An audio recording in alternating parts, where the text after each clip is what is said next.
વાણિજ્ય વ્યવસ્થા અને સંચાલન ધોરણ 11 એની અંદર આપણે પહેલા એકમની વાત કરીએ છીએ. એકમનું નામ છે ધંધાનો હેતુ, સ્વરૂપ અને કાર્યક્ષેત્ર.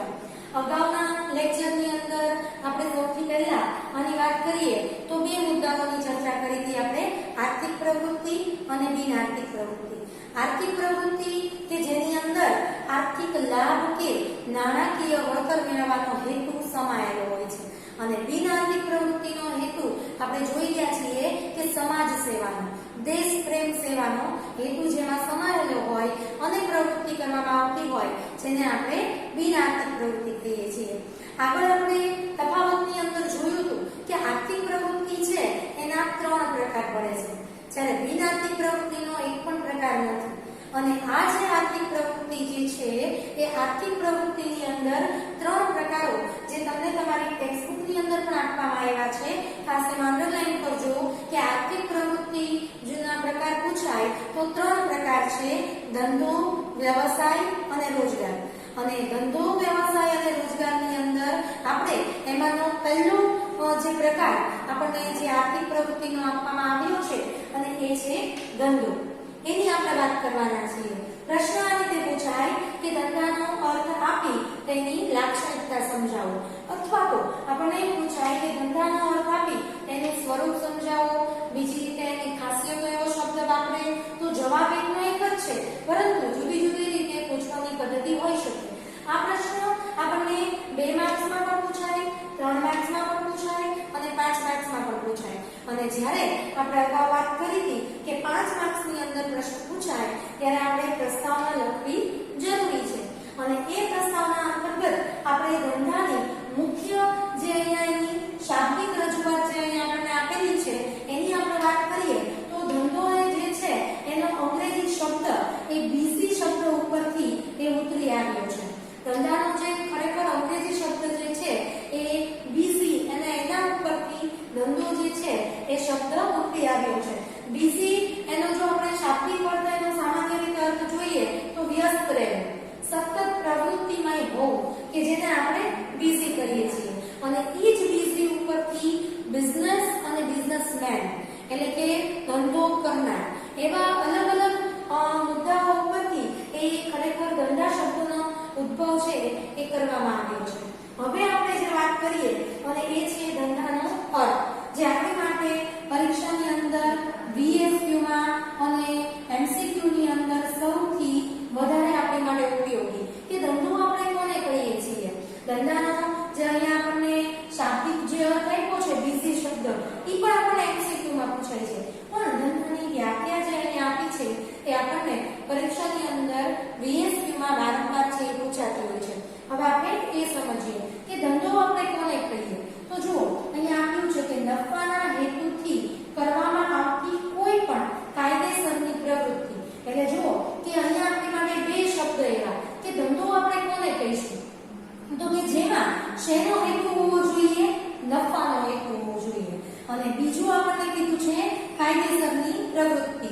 તમારી આપણે અહીંયા આર્થિક શબ્દ પણ ઉમેરી શકીએ કે આર્થિક પ્રવૃત્તિને પણ આપણે અહીંયા એ ધંધા તરીકે ઓળખી શકીએ અને ખાલી પ્રવૃત્તિ લખીએ તો પણ વાંધો નહીં. પણ આપણો મુખ્ય બાબત અહીંયા જે અર્થને આપણે સમજીએ તો એ છે કે નફાના હેતુથી કરવામાં આવતી કોઈ પણ કાયદેસરની પ્રવૃત્તિ. તો એમાં આપણે જોઈએ તો નફાનો હેતુ એટલે એનો અર્થ એ થયો કે ધંધો જ્યારે કરતા હોઈએ, ધંધો શા માટે કરતા હોઈએ છીએ તો કે દરેક વ્યક્તિ કેવા હેતુથી ધંધો કરતી હોય, નફો કમાવાના હેતુથી. કોઈ વ્યક્તિ એવું ન વિચારે કે ચાલો હવે 50,000 નો કોટ કરી અને મારે ધંધો કરવો છે. પણ ધંધો આપણે કોને ગણીશું તો કે જેનો હેતુ નફો મેળવવાનો હોય. અને બીજી બાબત અહીંયા આપી છે કે તમે જે કોઈ પણ વ્યક્તિ જ્યારે નફાના હેતુથી ધંધો કરે છે એ ખરેખર પ્રવૃત્તિ કેવી હોવી જોઈએ, કાયદેસરની હોવી જોઈએ. એટલે અહીંયા 2 શબ્દો ઉપર આપણને વાત કરી છે કે એક તો નફાના હેતુથી કરવામાં આવતો ધંધો. પછી એવું બની શકે કે કદાચ ધંધો શરૂ કરી દીધો અને બની શકે કે એની અંદર શરૂઆતમાં આપણને નફો થયા પછી કદાચ ખોટ પણ જાય. તો એવું નથી કે એ આપણો ધંધો ન ગણાય, પણ અહીંયા તમારો આશય કયો હતો તો કે ભાઈ નફો કમાવાનો હતો. અને એટલા માટે ધંધો આપણે કોને ગણીશું નફાના આશયથી નફાના હેતુથી કરવામાં આવતી કોઈ પણ કાયદેસરની પ્રવૃત્તિ.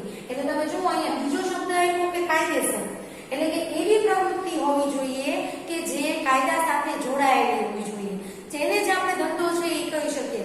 દાખલા તરીકે આપણે એમ કહીએ કે સ્ટેશનરીની દુકાન, અથવા તો માનો કે શાકભાજી વાળો વેપારી, અથવા તો કોઈ મોલની અંદર નાની મોટી દુકાન ચલાવતો વેપારી, આ બધાનો હેતુ કયો હોય? નફો કમાવાનો હોય, જેને આપણે ધંધો કહીએ.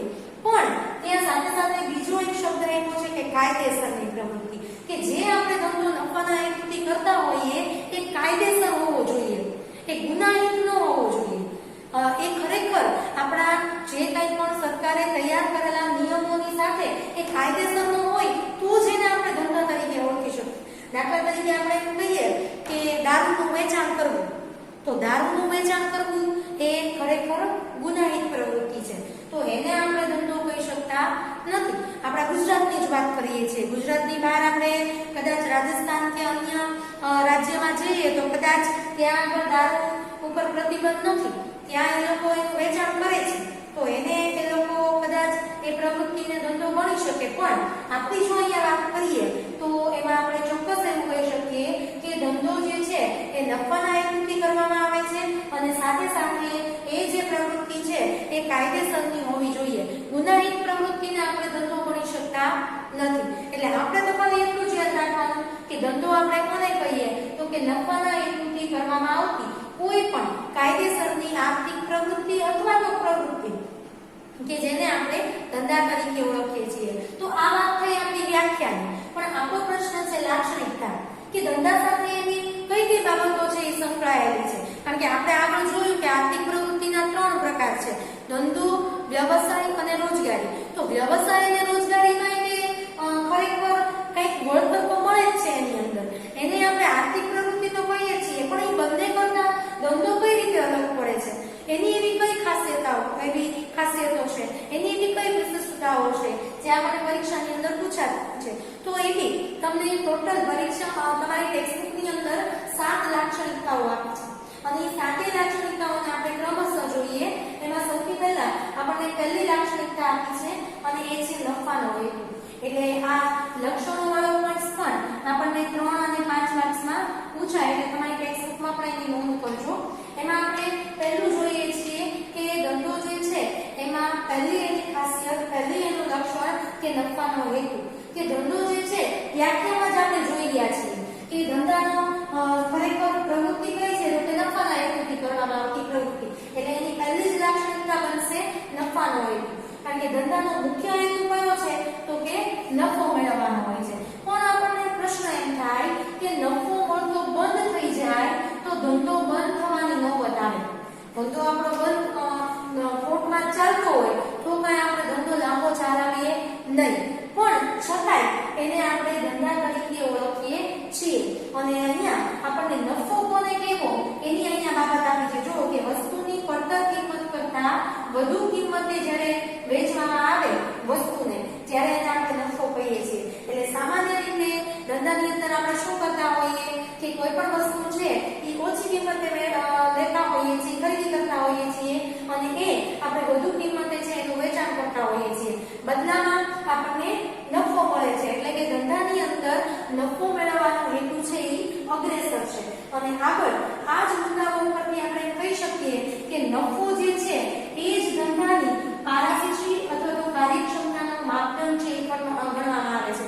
આ અલગથી એક મુદ્દો પણ આપણને વિધાન તરીકે પરીક્ષાની અંદર 1 માર્કમાં કે 2 માર્કની અંદર પૂછાય કે કોને ધંધાની પારદર્શી ગણવામાં આવે છે, અથવા તો ખાલી જગ્યા ધંધાનો કાર્યક્ષમતાનો માપદંડ કોણ છે તો એનો માપદંડ અથવા તો એની જે પારદર્શી છે એ નફાને ગણવામાં આવે છે. કારણ કે અગાઉ જ હમણાં આપણે વાત કરી કે કોર્ટમાં કોઈ પણ વ્યક્તિ ધંધો કરતો નથી, એટલે ધંધો કરવો એ ધંધાની અંદર નફો કરવો એ ખૂબ જ જરૂરી છે, અનિવાર્ય છે.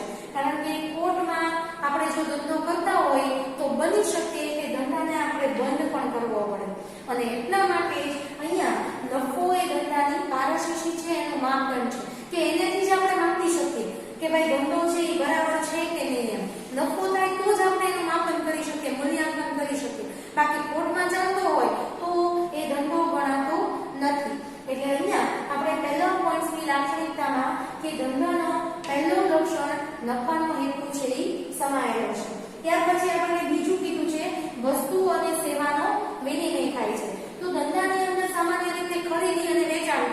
એ આપણે બધા જાણીએ છીએ. એટલે ખાસ અહીંયા કીધું છે કે ઉત્પાદન, ખરીદી અને વેચાણ એટલે સેવાનો વિનિમય એ ધંધાની અંદર છે એ જોવા મળે છે. વિનિમય એટલે આપણને ખબર છે કે આપ-લે કરવી, વસ્તુની લેવડ-દેવડ કરવી છે ને. ધંધાની અંદર વસ્તુ અને સેવાની આપ-લે થાય છે. વસ્તુ અને સેવા, વસ્તુ એટલે તમે સમજી શકો છો કે કોઈ પણ ચીજ વસ્તુ કે જેને આપણે તમે એકાઉન્ટમાં શીખી ગયા છો કે માલ, બરાબર, માલ કે XYZ કોઈ પણ કાપડ હોય કે કોઈ પણ ચીજ વસ્તુ હોય કે જેને આપણે માલ તરીકે ઓળખીએ છીએ. તો કહેવાનો હેતુ એ છે કે ધંધાની અંદર વસ્તુ અથવા તો માલની ખરીદ વેચાણનું વિનિમય એ આપણને જોવા મળે છે. સાથે સાથે આપણને સેવાનો પણ વિનિમય જોવા મળે છે. એટલી ખાલી વસ્તુ માલનું જ વિનિમય થાય છે તો કે નહીં, સાથે સાથે સેવાનો પણ વિનિમય એ ધંધાની અંદર આપણને જોવા મળે છે. ઉદાહરણ તરીકે આપણે જોઈએ તો વસ્તુની અંદર ભૌતિક વાત કરી છે અને સેવાની અંદર અભૌતિક સેવાઓનો વિનિમય. ઉદાહરણ તરીકે આપણે જોઈએ કે વસ્તુમાં ઇલેક્ટ્રિક સાધનો, દાખલા તરીકે ઇલેક્ટ્રિકના સાધનો છે એ બધી વસ્તુઓ છે. ટીવી, ફ્રીજ, આપણે જોઈએ કે એસી, પંખા, આ બધું જે છે એ સામાન્ય રીતે ઇલેક્ટ્રિક સાધનો છે. તો એની જે આપણે થઈ તો એને આપણે વસ્તુનો વિનિમય કહીએ. અને દાખલા તરીકે હું એમ કહું કે જે કાંઈ પણ આપણને જે ઇલેક્ટ્રિક વસ્તુ જે છે એ જે જીબી પૂરું પાડે છે, આપણને જે વિદ્યુત સેવા જે કંપની જે પૂરી પાડે છે તો એને આપણે સેવા તરીકે ઓળખીએ. એટલે કહેવાનો હેતુ એ છે કે ધંધાની અંદર વસ્તુ અને સેવાનો આપણને વિનિમય છે જોવા મળે છે. કે ધંધાની લાક્ષણિકતાની અંદર પહેલો હેતુ છે એ નફાનો જોઈએ. બીજો હેતુ આપણે જોયો હતો કે વસ્તુ અને સેવાનો વિનિમય થાય છે. એવી જ રીતે અહીંયા આપણને ત્રીજી લાક્ષણિકતા આપી છે કે જોખમ અને અનિશ્ચિતતા છે એ સંકળાયેલી છે. ધંધાની અંદર જોખમ અને અનિશ્ચિતતા નામનું તત્વ આપણને જોવા મળે છે. કારણ કે આપણને ખબર છે કે ધંધો શરૂ કરીએ તો એની અંદર નફો થાય જ એવું કહી શકાતું નથી. એમાં ક્યાંક ને ક્યાંક જોખમ નામનું તત્વ એની સાથે સંકળાયેલું છે. અને આપણને ખબર છે કે જોખમના બે પ્રકાર છે. માનવ સર્જિત જોખમો પણ હોય અને કુદરતી જોખમો પણ હોય. કારણ કે આજે આપણે જોઈએ છીએ કે ઘણી વખત એવું બની શકે કે કોઈ એવું માનવ સર્જિત જોખમને લીધે ધંધાની અંદર ઘણું બધું નુકસાન જતું હોય છે. દાખલા તરીકે માનવ સર્જિત જોખમો જે છે એના ઉદાહરણો જોઈએ તો આગ લાગવી, અકસ્માત, ચોરી, લૂંટફાટ, હુલ્લડ, આ બધા માનવ સર્જિત જોખમો છે કે કંઈક માનવીની ભૂલને લીધે ધંધાની અંદર જોખમ છે એ ઉદ્ભવતું હોય છે અને પરિણામે ધંધાની અંદર ઘણું બધું નુકસાન છે એ થતું જોવા મળે. તો આ પણ એક ધંધાની એક લાક્ષણિકતા છે એ ગણાવી શકાય. એવી જ રીતે આપણને બીજું જોખમ અહીંયા કીધું છે કુદરતી જોખમો. કે કુદરતી જોખમોની અંદર ધરતીકંપ, સુનામી, પૂર, દુષ્કાળ, આ બધી જે પરિસ્થિતિ જે છે એને કારણે પણ ધંધાની અંદર જોખમ છે એ આપણને જોવા મળતું હોય છે. આ બધા કુદરતના આધારિત છે. અત્યારે આપણે હાલની વાત કરીએ, સાંપ્રત ઘટનાઓની વાત કરીએ તો આજે કોવિડ-19ની પરિસ્થિતિ છે એમાં તમે જોઈ શકો છો કે આજે ઘણા બધા ધંધાઓની અંદર આજે ઘણું બધું જોખમ આજે દરેક વેપારીઓને સહન છે એ કરવું પડ્યું છે. એટલે કહેવાનો હેતુ એ છે કે ધંધાની ખાસિયત છે કે ધંધાની એનું એક તત્વ એમાં સમાયેલું છે કે ધંધો કરતી વખતે એમાં જોખમ છે એ હોવું અથવા તો જોખમ જે છે એ જોવા મળતું હોય છે. અને આ જે કંઈ પણ જોખમ જે છે એ પછી માનવ સર્જિત હોય કે કુદરતી હોય, એ જોખમો ધંધાની આવક ઉપર, એની જે આવક હોય છે એના ઉપર વિપરીત અસર કરે છે. સ્વાભાવિક છે કે ધંધાની અંદર આગ લાગવી તો માલ આપણે કહીએ કે બધો જ બળી જવો. એવી જ રીતે ધંધાની અંદર કદાચ ચોરી થઈ જવી, વસ્તુ તૈયાર થઈ ગઈ હોય પણ ધંધાની અંદર ચોરી થઈ જવી તો બની શકે એવું કે ધંધાની અંદર ખોટ સહન કરવી પડે અને જે આવક નક્કી કરી હોય એ કદાચ આવક ન પણ થાય. એવી જ રીતે આપણે કહીએ કે કુદરતી જોખમોમાં એક સાથે પૂર આવ્યું, વાવાઝોડું થયું અને જે કાંઈ પણ આપણો સ્ટેશનરીને લગતું કે કોઈ કાપડનો બિઝનેસ હોય, ધંધો હોય કે ગમે તે હોય અને અચાનક જ એ પૂર કે ધરતીકંપ આવવાથી બધો જ માલ જે છે એ પલળી જવો, માલ છે એ બગડી જવો, આવા ઘણા બધા પ્રશ્નો ઊભા થાય તો સ્વાભાવિક છે કે ધંધાની આવક ઉપર એની વિપરીત અસર થતી જોવા મળે. અને સાથે સાથે આપણને બીજો શબ્દ કીધો છે કે અનિશ્ચિતતા. જેમ ધંધામાં જોખમ સંકળાયેલું છે સમાયેલું છે. કઈ રીતે? કારણ કે આપણે જોયું કે ધંધામાં જોખમોને કારણે જે આવક ઉપર અસર થાય છે, એમાં જે વળતર મળે છે એ વળતર આપણને કેવું બનતું જોવા મળે? અનિશ્ચિત. અનિશ્ચિત એટલે કે બની શકે એવું કે દાખલા તરીકે આપણે એમ કહીએ કે અત્યારે સાંપ્રત ઘટનામાં કોવિડ-19 ની પરિસ્થિતિ નહોતી અને આપણો ધંધો ચાલતો હોય તો સ્વાભાવિક છે કે આવક છે એ બહુ સારી થઈ હોય. 1 મહિનો કે 2 મહિનામાં આવકનો આપણે રેશિયો કરીએ તો કદાચ 10,000 આવક થઈ હોય, કદાચ 20,000 આવક થઈ હોય, પણ બની શકે કે કોઈ એવી ઘટના બને, કોઈ કુદરતી એવી આપત્તિ આવે. ખાસ કરીને અત્યારે આપણે કોવિડ-19 ની વાત કરી તો કદાચ ધંધાની અંદર 10,000 શું કદાચ 5,000 ની આવક ન થાય, કદાચ 2,000 ની આવક ન થાય. એટલે કહેવાનો હેતુ એ છે કે જે જોખમો આવે છે એ જોખમોને કારણે વળતર આપણને કેવું જોવા મળે છે? અનિશ્ચિત જોવા મળે છે. અને એટલા માટે જ અહીંયા આપણને ત્રીજી લાક્ષણિકતામાં કીધું છે કે ધંધાની અંદર જોખમ અને અનિશ્ચિતતાનું તત્વ એની અંદર સમાયેલું જોવા મળે છે. ત્યાર પછી ચોથી આપણને લાક્ષણિકતા આપી છે અને એ છે દૃષ્ટિકોણનું સર્જન. તો આપણને એમ થાય કે દૃષ્ટિકોણ એટલે શું? પહેલા તો આપણને એ શબ્દ સમજવો પડે કે દૃષ્ટિકોણ એટલે શું. તો જો અહીંયા આપ્યું છે કે વસ્તુ કે સેવામાં રહેલ સંતોષ આપવાનો ગુણ, જેને આપણે દૃષ્ટિકોણ કહીએ છીએ. કોઈ પણ વસ્તુ આપણને ખબર છે કે આપણે બીજા મુદ્દામાં જોયું કે વસ્તુ અને સેવાનો વિનિમય થાય છે. તો અહીંયા વસ્તુ કે સેવામાં જે રહેલો જે સંતોષ મળે વ્યક્તિને અને એનો જે ગુણ છે જેને આપણે દૃષ્ટિકોણ તરીકે ઓળખીએ છીએ. અને ધંધાની અંદર દૃષ્ટિકોણનું સર્જન એ આપણને 3 રીતે જોવા મળે છે. જે સંતોષ આપવાનો જે ગુણ છે એ આપણને 3 રીતે ધંધાની અંદર જોવા મળે છે. આ BSQ નો પ્રશ્ન છે જે પરીક્ષાની અંદર અવારનવાર પૂછાય છે કે ધંધાની અંદર દૃષ્ટિકોણનું સર્જન કેટલી રીતે થાય છે? 3 રીતે.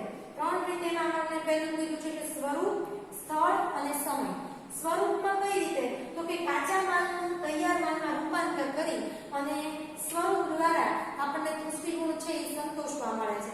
કોઈ પણ કાચો માલ હોય એ કાચા માલની અંદર એના રંગ, રૂપ, આકાર એમાં આપણે ફેરફાર કરીએ અને પછી એને તૈયાર કરીએ માલને અને પછી એનું વેચાણ કરીએ તો એ સ્વરૂપ આધારિત દૃષ્ટિકોણ છે એ ગણવામાં આવે છે. દાખલા તરીકે રૂ છે તો રૂ કે કપાસમાંથી આપણે અલગ અલગ એમાં કોઈ રૂપ, રંગ એના આકારમાં ફેરફાર કરીએ, પછી સરસ કાપડ બનાવીએ અને કાપડમાં પણ અલગ અલગ વેરાયટી તૈયાર કરીએ અને આપણે પહોંચાડીએ તો એ જે કંઈ પણ કાચા માલમાંથી તૈયાર માલનું રૂપાંતર થયું એને આપણે સ્વરૂપ આધારિત દૃષ્ટિકોણનું સર્જન થયું ગણાય.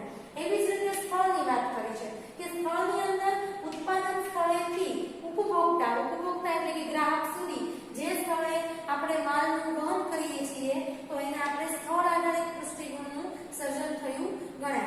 દાખલા તરીકે ઉત્પાદન સ્થળેથી આપણે એમ કહીએ કે રેતી છે, માટી છે એ દરિયા કિનારે હોય અને દરિયા કિનારેથી આપણા ઘર સુધી કે અન્ય કારખાના સુધી જે પહોંચી અને એના દ્વારા કોઈ પણ ચીજ વસ્તુઓને તૈયાર કરી અને એનું વેચાણ કર્યું તો આ જે દૃષ્ટિકોણ થયું એને સ્થળ આધારિત દૃષ્ટિકોણ તરીકે ઓળખીએ છીએ.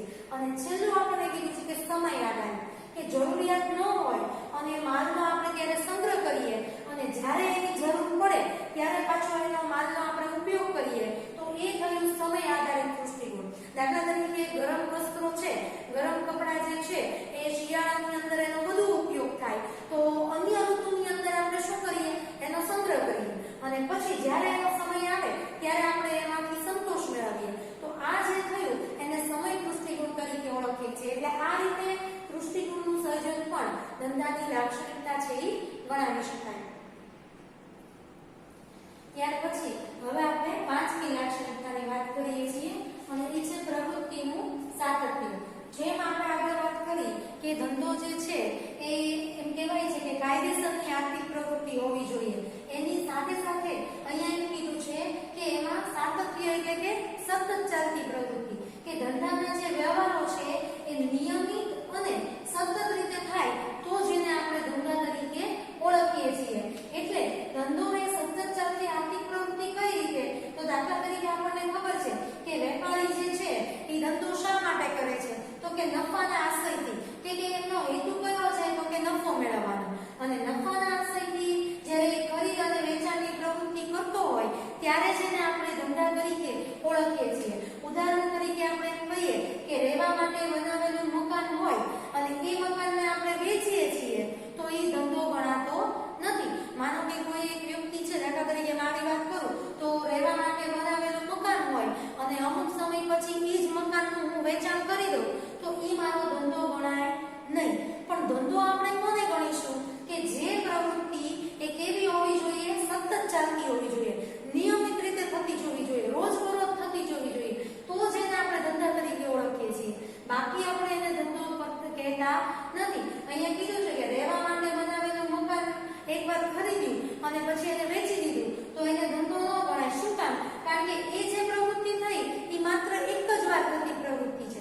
દાખલા તરીકે આપણે એમ કહીએ કે કોઈ કાપડનો વેપારી છે, એ કાપડનો વેપારી કાપડનો વેપાર કરતો હોય, રોજ એનું ખરીદ વેચાણ કરતો હોય અને એમાં કોઈ એવી પ્રવૃત્તિ કરે, દાખલા તરીકે એને કોઈ પસ્તી ભેગી થઈ હોય અને એ પસ્તીનું વેચાણ કરવા જાય તો એનો ધંધો ગણાય નહીં. કારણ કે પસ્તીનું એને જે વેચાણ કર્યું એ તો માત્ર એક જ વાર થતી પ્રવૃત્તિ છે, પણ એનો ધંધો છે એ કાપડનો ધંધો છે. એટલે અહીંયા એમ કહેવાય છે કે ધંધો જે છે, ધંધાની જે પ્રવૃત્તિ છે એ સતત થતી જવી જોઈએ, નિયમિત રીતે એના વ્યવહારો થવા જોઈએ, તો જ આપણે એને ધંધા તરીકે ઓળખીએ છીએ. એટલે ધંધાની અંદર પ્રવૃત્તિનું સાતત્ય સમાયેલું છે એવું એની લાક્ષણિકતામાં ગણી શકાય. ત્યાર પછી છઠ્ઠી લાક્ષણિકતા આપી છે આપણને અને એ છે નાણાંની જરૂરિયાત. કારણ કે ધંધાની અંદર શરૂથી અંત સુધી, શરૂ ધંધો કરીએ ત્યારથી લઈ અને અંત સુધી આપણી પાસે મૂડી એટલે કે નાણું હોવું જરૂરી છે, કારણ કે એની અનિવાર્યતા છે. અને એટલા માટે ઉત્પાદક જે છે એ કાચા માલનું, તૈયાર માલના જ્યાં સુધી એ ઉત્પાદન કરશે ત્યાં એની પાસે નાણાંની અનિવાર્યતા, નાણું હોવું જરૂરી છે, તો જ એ સારી રીતે ઉત્પાદન કરી શકશે અને માર્કેટમાં વેચાણ કરી શકશે. એવી જ રીતે વેપારી જે છે એને માલની ખરીદી કરવાની હોય અને ખરીદી કરવાથી લઈ અને જ્યાં સુધી એનો માલ વેચાઈ ન જાય આ તમામે તમામ પ્રક્રિયામાં એમની પાસે નાણું હોવું અનિવાર્ય છે. કારણ કે આપણે જોયું હતું ત્રીજા લાક્ષણિકતાની અંદર કે ધંધાની અંદર અવારનવાર જોખમો આવે, ધંધાની અંદર ક્યારેક કુદરતી જોખમ આવે, ક્યારેક માનવ સર્જિત જોખમો આવે અને આ જોખમોને પાર કરવા માટે, આ જોખમોમાંથી પસાર થવા માટે આપણી પાસે નાણું હોવું જોઈએ. એટલે કે ધંધાની અંદર નાણાંની જરૂરિયાત પણ એની લાક્ષણિકતા છે એ ગણાવી શકાય. અને છેલ્લી લાક્ષણિકતા અને એ છે આર્થિક પ્રવૃત્તિ.